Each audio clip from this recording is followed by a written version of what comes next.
Mr. Gardner, we know your company is quite unique, and you operate in the deserts of Negev in Israel, and you produce solar power from the heart of the desert.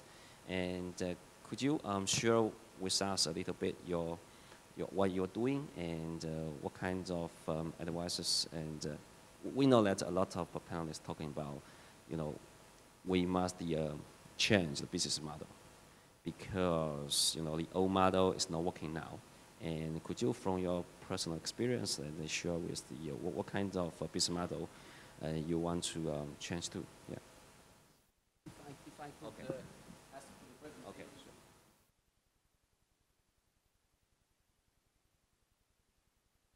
sure. Okay. Shalom Niihau.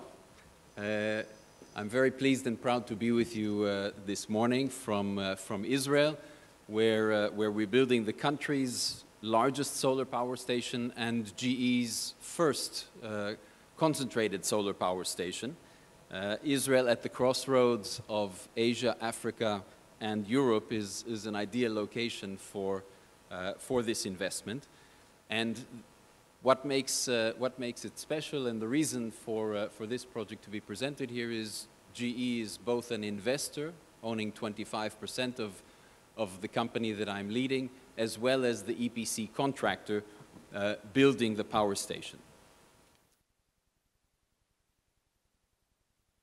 We're under construction, so to answer your question, we're currently not producing electricity yet. We're scheduled to go online at the end of 2017, and we're currently about 2 years into a 3-year construction program. I will, like the ambassador, point you also to our website, Megalim Solar. If you look it up, we've got a website with lots of wonderful pictures and some inspiring videos as well. And I have a short one here to share with you briefly. A little bit of background facts. The government of Israel joined the rest of the nations of the world in committing to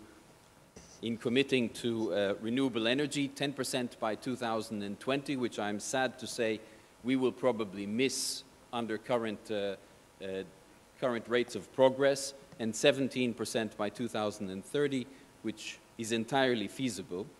To put it in context, Israel has a capacity of 13 gigawatts compared to some other nations that we've seen in Europe, not to mention China's installed capacity and current annual consumption of about 65,000 gigawatt hours. We will represent, when we're operating, 1% of the installed capacity and 0.5% of the annual consumption. Importantly, we're part of Israel's showcase of solar technology. There are 3 projects in Ashalim, the area in the Negev desert where we're building our project, 2 solar thermal stations, one of parabolic design and one of solar tower design, which is our project, and a photovoltaic project as well, together 270 megawatts and nearly 800 gigawatt hours of annual output when completed. Key figures for our station, and I'll speak about it as we run the video. Do I need to press something, or? Okay, so this is an aerial view of our project taken very recently. Shows you the magnitude of the project, or of any large concentrated solar power project. 3 square kilometers, 50,600 heliostats, or mirrors, with 1 million square meters of reflective surface. At the center, a solar tower which will rise to 240 meters. It currently stands at 60 meters. And a boiler which, when complete, will weigh 2,500 tons, which will enter the tower and rise in a 24-hour operation, which I am sure will enter the Book of World Records. The construction time for this impressive project is 3 years, following which we will operate the plant under a BOT agreement for 25 years. So films like this are on the website. We'll move on because we're very limited in time. I was asked to speak about the challenges in financing a BOT concession project. And here we speak of a project of roughly $750 million in today's terms. The sources of funding, 20% equity and 80% lender debt. Already this ratio is impressive. It suggests that the lenders have a high degree of confidence in the technology and in the companies delivering the technology. You see also that not only is a local banking consortium led by Banca Poalim providing 2/3 of the loan, but 1/3 of the loan comes from the European Investment Bank. Again, a vote of confidence and an element of competitiveness in the project, getting very attractive rates. The industrial sponsors, GE and BrightSource, each with 25% in the project today, were able to conduct a competition and attract a financial investor for nearly 50%, 49.9% of the equity in the company.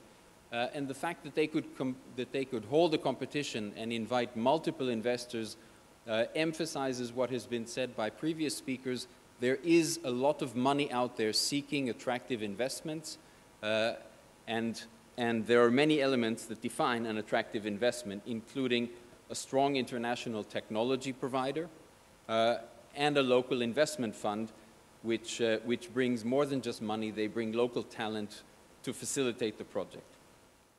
Now, funding from the EIB, I've said, is attractive, the European Investment Bank, and I believe it will be competitive also from the Asia Infrastructure Investment Bank, but it comes with a large number of strings attached, constraints and requirements, including an implementation of a comprehensive environmental and social management plan based on European legislation, which is setting new standards for projects in Israel, but also providing challenges because we don't have the experience delivering to these standards before.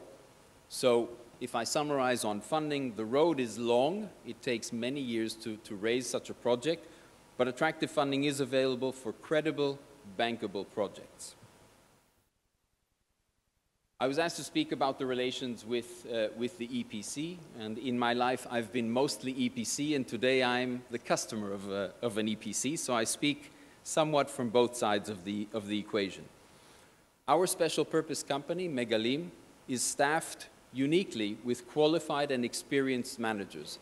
This is not just a mailbox or a pass-through. There is real expertise, even though we're only half a dozen people, able to credibly supervise the technical choices made by the EPC during design and construction. And this was a requirement for the lenders to lend money to this project. Although the EPC has nearly full back-to-back responsibility, so everything in our agreement with the state is passed to the EPC contractor, we do deliver active support, in particular in relations with the local authorities. So the regulatory dimension, the permitting dimension going into any new jurisdiction, and even in places that you're familiar with, is a challenge not to be underestimated. And lastly, the common interest of the investors and the contractors, which is not a given, must be greater than the inherent conflicts that may arise in such a relationship. Each side has to take their responsibility, but also look for win-win solutions, technical, commercial, and schedule. So there is at the same time an attempt to align and a recognition of tensions between the interests of an investor and a contractor. Lastly, execution challenges of a relatively new technology. If I may make a pause here, 10 years ago, solar thermal was more competitive than photovoltaic, and I'll conclude my presentation with an optimistic comment on where I think the technology is going. Some elements that may seem obvious, but when you look at large surface areas as we are working on, proper assessment of soil conditions and hydrology, again, it may sound trivial, despite limited access to the site before construction, become crucial because we are changing the landscape and we need to make sure that it's sustainable. More obvious is that casting a 200-meter concrete tower in the desert 30 kilometers from the nearest city is a challenge in and of itself. We've encountered delays in the foundations in particular, and have had to adapt and find creative solutions to bring the schedule back on track. Lifting a 2,500-ton boiler from ground level to 200 meters in one continuous motion and then fixing it in place, as I said, will be a challenge to enter the Guinness Book of World Records. The evolution of heliostat technology, which is our solar technology, to make the largest possible panels while respecting the constraints of wind stability and other elements. And last but not least, cross-cultural management, an element that I think we'll come back to speak about. We have French, Spanish, Turkish, Israeli, Bedouin, Arab contractors and suppliers from all around the world, be it from Romania, Korea, China, United States, and making all of this puzzle into one comprehensive picture is a challenge, but it's also the most rewarding part of making this project work. Now, for my final comment, an optimistic outlook, China has recently announced that 10 gigawatts of concentrated solar power will be implemented or executed within the next 5 years. I believe this is the turning point in concentrated solar power, that this initiative will dramatically influence the competitiveness of concentrated solar power and demonstrate in particular the value of large-scale storage. I hope our lessons from our project can somehow contribute to making this effort more successful.